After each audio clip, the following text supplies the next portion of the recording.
हाँ तो प्यारे बच्चों, हम पढ़ रहे थे बेटे unit and measurement 11th class की फर्स्ट यूनिट हम पढ़ रहे थे।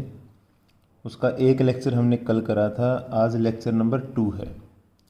कल हमने कुछ बेसिक पार्ट करा था, यूनिट के बारे में पढ़ा था हमने।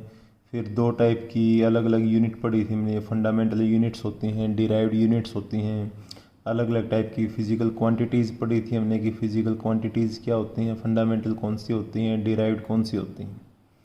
उसी को हम थोड़ा आगे लेके चलते हैं। आज हम पढ़ रहे हैं बेटा सिस्टम ऑफ यूनिट्स। आसान टॉपिक है। देखो, हमें एक बेसिक बात पता है, हम लोगों ने पहले पढ़ रखा है ये, कि भाई सिस्टम ऑफ यूनिट्स का मतलब है कि यूनिट जो हम यूज़ करते हैं ना किसी भी फिजिकल क्वांटिटी को मेज़र करने के लिए, उसके अलग अलग सिस्टम बना रखे हैं। कि पहले हम अलग यूनिट यूज़ करा करते, फिर थोड़ा चेंज आया, हमने अलग यूनिट यूज़ करनी शुरू कर दी, आजकल हम अलग यूनिट यूज़ करते हैं। देखो, उस तरीके से हम इसको 3 पार्ट में डिवाइड करते हैं। एक है CGS सिस्टम, एक FPS सिस्टम, एक MKS सिस्टम। तो CGS कौन सा होगा, FPS कौन सा होगा, MKS कौन सा होगा? देखो, अपनी मैकेनिक्स के अंदर 3 बेसिक फिजिकल क्वांटिटी हैं। फंडामेंटल क्वांटिटी 3 होती हैं मैकेनिक्स के अंदर जब हम मोशन की बात करते हैं: मास, लेंथ और टाइम। तो बेटा CGS सिस्टम कौन सा है? ये होती 3: मास, लेंथ और टाइम। तो CGS सिस्टम कौन सा है? वो सिस्टम है CGS जिसमें लेंथ को मेजर करते हैं सेंटीमीटर में, मास को मेजर करते हैं ग्राम के अंदर, टाइम को मेजर करते हैं सेकंड के अंदर। तो वो सिस्टम कौन सा होगा? CGS होगा। काफ़ी पुराना सिस्टम है, पहले यूज़ करा करते हैं, आजकल यूज़ नहीं करते। क्यों नहीं करते वो बताऊंगा आपको मैं। एक है बेटा FPS सिस्टम। F मतलब फिट, मतलब वो सिस्टम जिसमें लेंथ को मेजर करते हैं फिट के अंदर। P मतलब बेटा पाउंड। पाउंड मतलब वो सिस्टम जिसमें हम मास को मेजर करते हैं पाउंड के अंदर, पाउंड के अंदर। S मतलब बेटा सेकंड, मतलब जिस सिस्टम में टाइम को मेजर करते हैं हम सेकंड की फॉर्म में।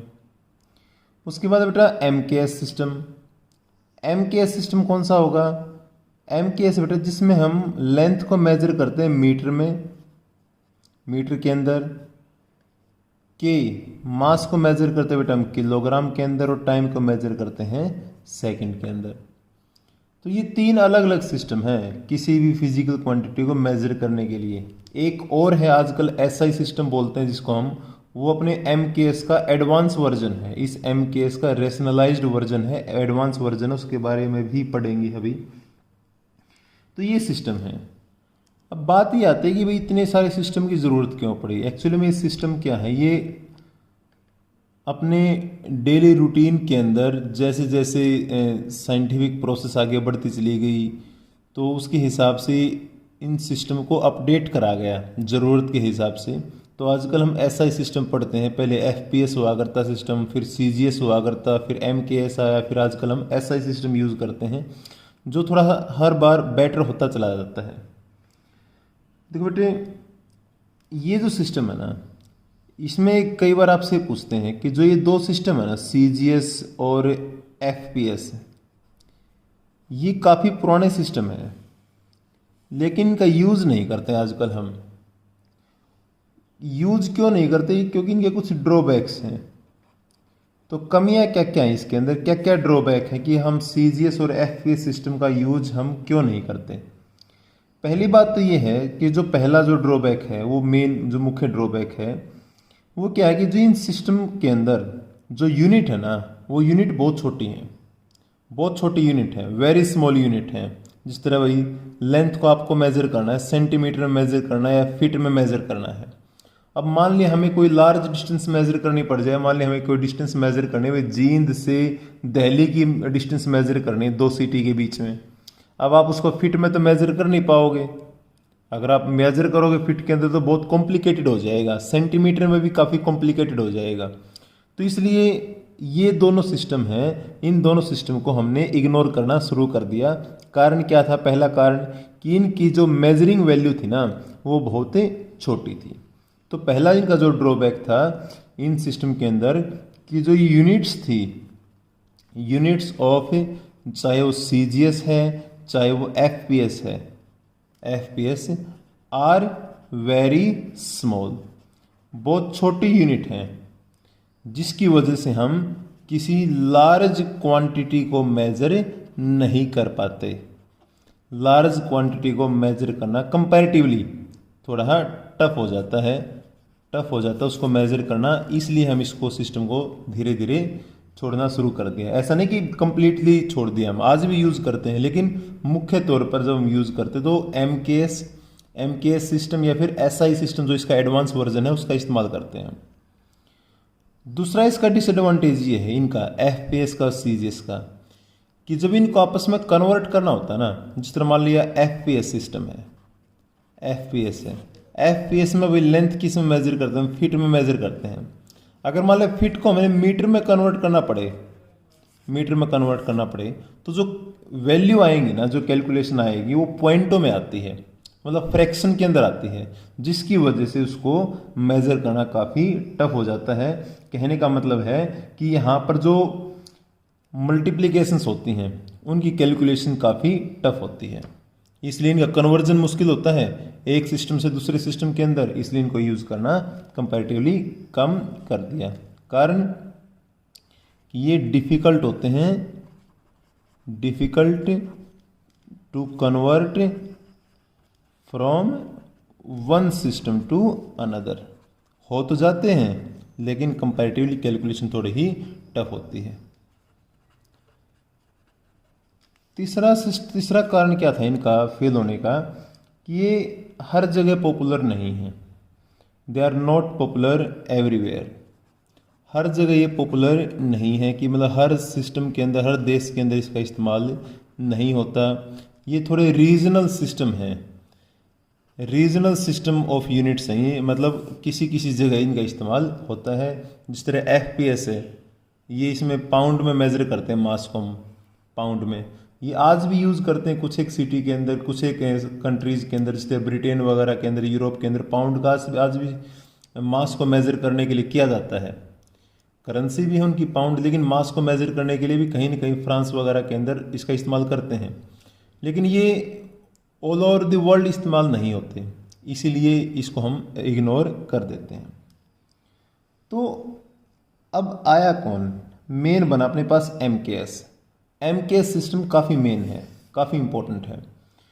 लेकिन एमकेएस को भी बाद में क्या करा गया, थोड़ा रेशनलाइज करा गया। रेशनलाइज करने का मतलब है, पहले एमकेएस के अंदर 3 ही यूनिट थी, कौन कौन सी, मीटर, किलोग्राम और सेकंड। बाद में क्या करा गया, रेशनलाइज करने का मतलब है इसके अंदर कुछ और यूनिट ऐड करी गई, कुछ और फंडामेंटल यूनिट्स को ऐड करा गया। जब उन फंडामेंटल यूनिट्स को ऐड करा ना, तो जो एमकेएस सिस्टम था, एमकेएस सिस्टम को हमने बोलना शुरू कर दिया एसआई सिस्टम। एसआई सिस्टम एक तरीके से क्या है, ये रेशनलाइज्ड एमकेएस सिस्टम है। रेशनलाइज्ड एमकेएस सिस्टम बोल दो या अपडेटेड एमकेएस सिस्टम बोल दो, कि जब एमकेएस को थोड़ा और अपडेट करा गया, उसके अंदर कुछ क्वांटिटी और ऐड करी गई, तो एमकेएस सिस्टम क्या बन गया, वो एसआई सिस्टम बन गया। मतलब इसका एडवांस वर्जन हो गया एसआई सिस्टम।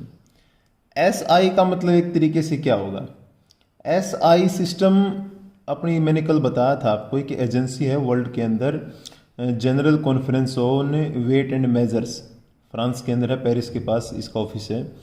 तो वो डिसाइड करते हैं यूनिट्स वगैरह को। तो उन्होंने एक ऐसा सिस्टम डेवलप करने की सोची कि जो पूरे इंटरनेशनली हर कंट्री के अंदर एक्सेप्टेबल हो, सब उस सिस्टम को माने। तो ये जितने अलग अलग सिस्टम थे, सीजीएस था, एफपीएस था, एमकेएस था, ये अलग अलग कंट्री के अंदर यूज़ होते थे, मतलब यूनिवर्सली यूज़ नहीं होते थे, हर कंट्री के अंदर इनका यूज़ नहीं था। तो जिससे कम्युनिकेशन में दिक्कत आती थी, कि वो आपस में कन्वर्जन में दिक्कत आती थी, यूनिट्स को कन्वर्ट करने में। तो एक ऐसा सिस्टम डेवलप करने की कोशिश करेगी जो पूरे वर्ल्ड के अंदर इंटरनेशनली एक्सेप्टेबल हो, एक ऐसा स्टैंडर्ड बना दिया जाए जो इंटरनेशनली एक्सेप्टेबल हो यूनिट्स का। तो उसको एसआई सिस्टम हमने उसको बोल दिया, स्टैंडर्ड इंटरनेशनल सिस्टम, हम एक तरीके से इसको बोल सकते हैं। उसको जनरलाइज लैंग्वेज के अंदर इसकी फुल फॉर्म कुछ और हो सकती है। तो वो जो सिस्टम बना ना, एसआई सिस्टम, मैंने बताया एमकेएस को एसआई में कन्वर्ट करने का मतलब है एमकेएस के अंदर कुछ और यूनिट को ऐड करके एसआई बनाया गया है। कैसे? देखो, ये अपने पास एसआई सिस्टम है पूरा पूरा। ये जितने भी यूनिट्स हैं, मैंने ये एसआई सिस्टम की यूनिट लिख रखे हैं यहाँ पे। एसआई सिस्टम, एसआई सिस्टम की यूनिट्स का मतलब क्या? देखो, एमकेएस में आप लोगों ने क्या पढ़ा? एमकेएस में मैंने ये पढ़ा कि भाई 3 क्वांटिटी है फंडामेंटल, मास, लेंथ और टाइम, जो मैकेनिक्स वाली हमने पढ़ी थी। बाद में क्या करा गया, उसमें टेम्परेचर भी जोड़ दिया, उसमें इलेक्ट्रिक करंट भी जोड़ दिया, उसमें ल्यूमिनस इंटेंसिटी भी जोड़ दी, उसमें क्वांटिटी ऑफ मैटर भी जोड़ दिया, उसमें प्लेन एंगल जोड़ दिया, सॉलिड एंगल जोड़ दिया, मतलब कुछ क्वांटिटी और ऐड कर दी। अपनी जो फंडामेंटल क्वांटिटी होती हैं आज के टाइम पर जब हम पढ़ते हैं तो 7 फंडामेंटल क्वांटिटी हैं और 2 सप्लीमेंट्री हैं।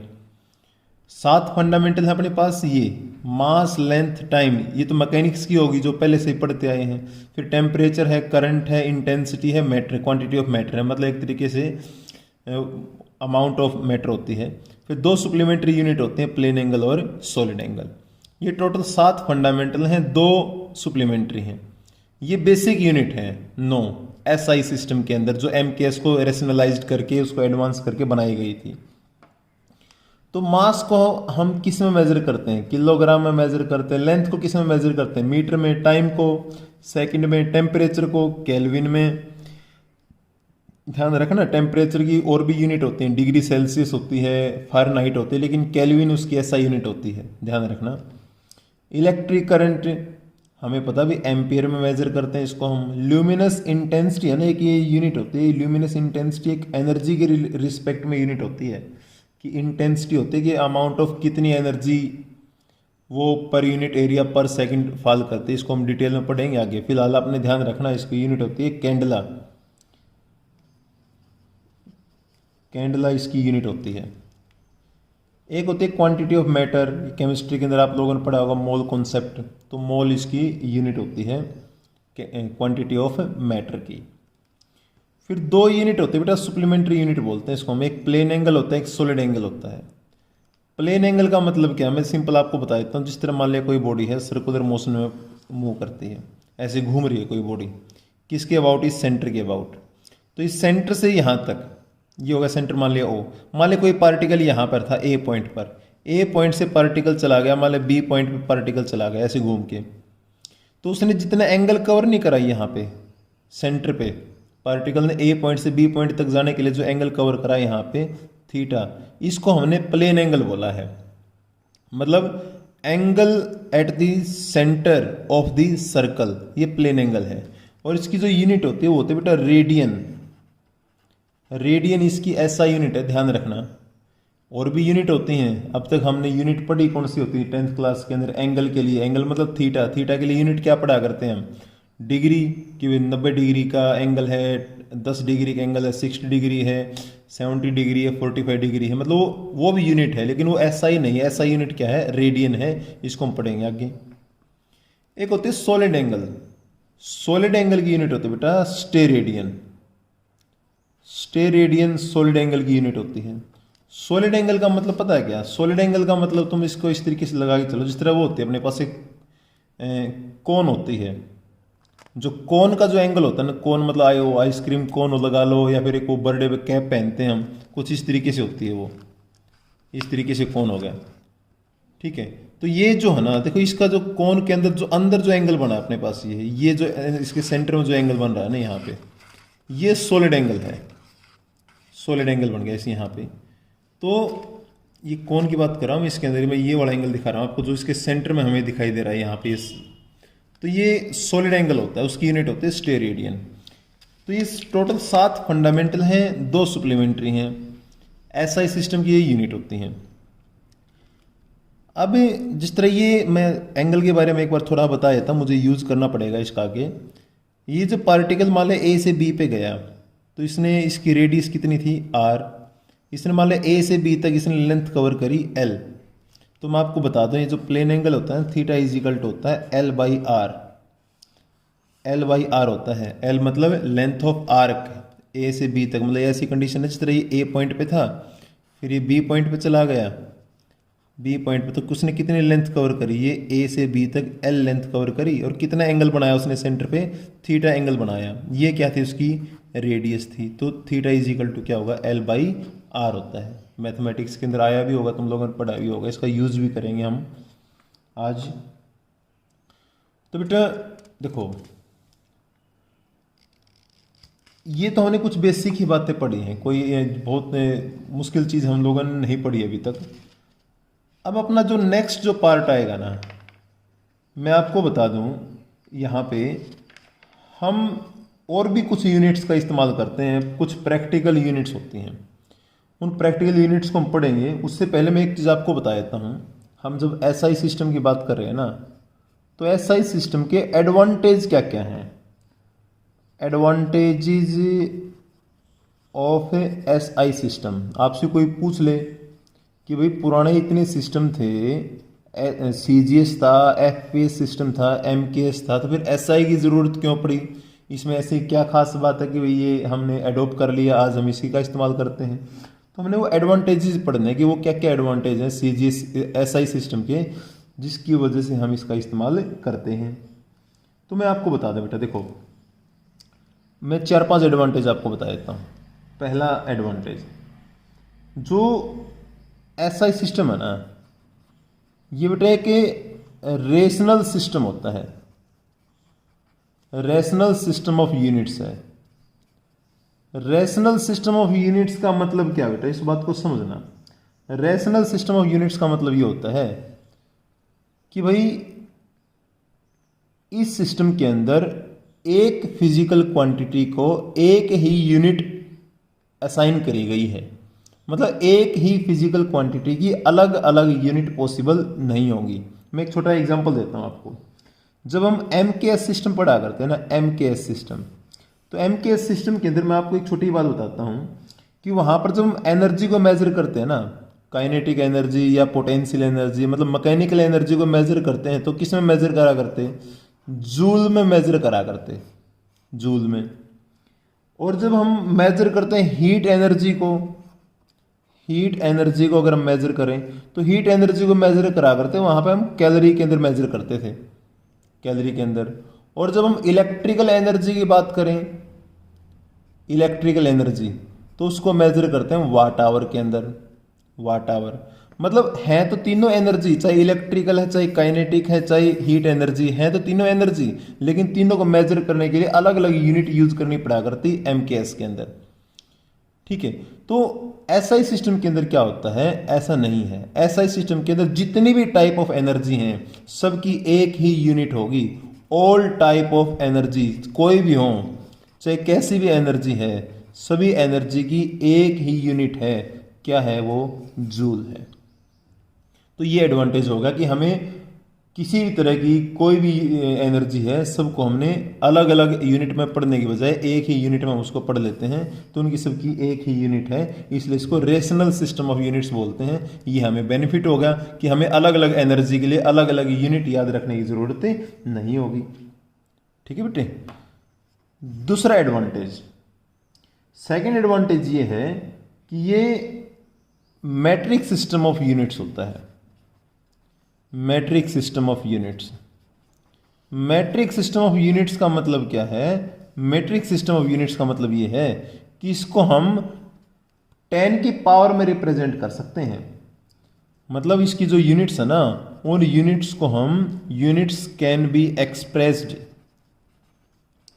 Units can be expressed in terms of powers of 10 raise to powers में रिप्रेजेंट कर सकते हैं हम, मतलब कन्वर्ट कर सकते हैं। कहने का मतलब क्या है, जिस तरह हम ये बोलते हैं 1 किलोग्राम, क्या 1 किलोग्राम को मैं 1000 ग्राम लिख सकता हूँ? क्या मैं इसको 10 की पावर 3 ग्राम लिख सकता हूँ? बिल्कुल लिख सकते हैं। मतलब 10 की पावर में हम कन्वर्जन कर सकते हैं, जो कंपैरेटिवली अपनी कैलकुलेशन को आसान कर देता है, क्योंकि 10 की पावर उसको कैलकुलेट करना आसान होता है। ठीक है, जिस तरह नॉर्मली अगर मान लिया और कोई वैल्यू होती, मान लिया भाई आपसे बोल दे भाई कि भाई मान लिया ऐसा इस तरीके सिस्टम होता है कि 1 किलोग्राम, मान लिया अगर ऐसा होता है कि भाई 935 ग्राम के बराबर होता है, अज्यूम कर रहा हूँ मैं, तो यहाँ पर तो कैलकुलेशन बहुत टफ हो जाती। मान लो 5 किलोग्राम को कन्वर्ट करना होता, फिर तो क्या होता है, इसकी पूरी पूरी मल्टीप्लाई करनी पड़ती, काफ़ी दिक्कत होती इसमें।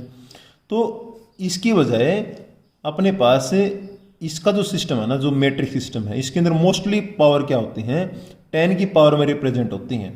मोस्टली यूनिट्स को हम 10 की पावर में कन्वर्ट कर सकते हैं, जिससे अपनी कैलकुलेशन आसान हो जाती है। और कोई एग्जांपल ले लेते हैं। 1 मीटर इज इक्वल टू क्या होता है, 100 सेंटीमीटर होगा। मतलब क्या लिखोगे आप, 10 की पावर 2 सेंटीमीटर लिख सकते हो। कैलकुलेशन आसान होती है, कन्वर्जन आसान हो जाता है। तीसरा जो एडवांटेज है एसआई सिस्टम का, वो ये है बेटा कि भाई ये एब्सोल्यूट सिस्टम ऑफ यूनिट है। Absolute system of units, absolute system of units. मैं आपको बता देता हूँ बेटा, यूनिट्स को ना 2 तरीके से रिप्रेजेंट कर सकते हैं। एक तो वो यूनिट होती हैं जिसके अंदर हम ग्रेविटेशनल फोर्स को, मतलब जी को, एक्सेलरेशन ड्यू टू ग्रेविटी को, जी को, स्मॉल जी को इंक्लूड करते हो। अगर हम acceleration due to gravity include करेंगे तो उसको बोलेंगे ग्रेविटेशनल यूनिट्स। मतलब अगर हम ग्रेविटेशन को इंक्लूड करते हैं। अगर हम ग्रेविटेशन को इंक्लूड ना करें तो उसको बोलते हैं एब्सोल्यूट यूनिट्स। ठीक है, तो ये एब्सोल्यूट यूनिट्स हैं। एब्सोल्यूट यूनिट्स का मतलब क्या है कि इसको जब हम इस सिस्टम के अंदर हम यूज करते हैं, कोई भी कन्वर्जन करते हैं, तो हम जी को एलिमिनेट करते हैं। कहने का मतलब है elimination of g, small g, elimination of small g. कहने का मतलब ये होगा कि भाई no gravitational units, no gravitational units are used. हम यहाँ पर ग्रेविटेशनल यूनिट्स का यूज नहीं करते। मैं एक सिंपल एग्जांपल ले रहा हूँ, आप लोगों ने 9th क्लास में पढ़ा था ये। हम जब फोर्स को रिप्रेजेंट करते हैं, तुम क्या बोलते हैं, फोर्स को न्यूटन की फॉर्म में रिप्रेजेंट करते हैं, न्यूटन की फॉर्म में। लेकिन फोर्स की एक यूनिट और हुआ करती, अगर आपको याद हो तो हमें बोला करते किलोग्राम वेट, किलोग्राम वेट। उसमें क्या करा करते हैं हम, किलोग्राम वेट को कन्वर्ट करने के लिए न्यूटन में जब हम कन्वर्ट करा करते हैं उसको, तो 9.8 से मल्टीप्लाई करा करते हैं। जिस तरह आपको बोलते 1 किलोग्राम वेट, ये किसके इक्वल होगा, ये 9.8 न्यूटन के इक्वल होगा। मतलब यहाँ पर क्या है, किलोग्राम वेट, मतलब मैंने यहाँ पर जी को इंक्लूड करा, स्मॉल जी को। ये ग्रेविटेशनल यूनिट्स होती हैं, ये अभी हमें नहीं पढ़नी, आगे आएंगे तब पढ़ेंगे इसको हम। कहने का मतलब ये है कि एब्सोल्यूट सिस्टम ऑफ यूनिट है, यहाँ पर हम ग्रेविटी को इंक्लूड नहीं करते, जिससे अपनी कैलकुलेशंस कंपैरेटिवली आसान हो जाती हैं। यहाँ पर हम जी को नेग्लेक्ट करके चलते हैं। ठीक है, तो एब्सोल्यूट सिस्टम ऑफ यूनिट्स है, मैट्रिक सिस्टम ऑफ यूनिट है, रेशनल सिस्टम ऑफ यूनिट है। कंपैरेटिवली के जो एसआई सिस्टम है, ये क्या करता है, हमें इजी कैलकुलेशंस प्रोवाइड करता है, जिससे हम एक सिस्टम को दूसरे सिस्टम में इजीली कन्वर्ट कर सकते हैं। तो ये अपना एसआई सिस्टम है, इसलिए हम इसका इस्तेमाल करते हैं। ठीक है बेटे, तो आज हम यही करेंगे, इतना ही पार्ट तुम लोगों ने करना है, थोड़ा थोड़ा पार्ट हम लेके चलेंगे। तो अपने नोट्स बनाना प्रॉपर तरीके से। मैं इसका जो लिंक होगा, जो प्रॉपर नोट्स वगैरह जो मैंने बना रखे हैं, वो मैं आपको ग्रुप में डाल दूँगा। ओके बेटे।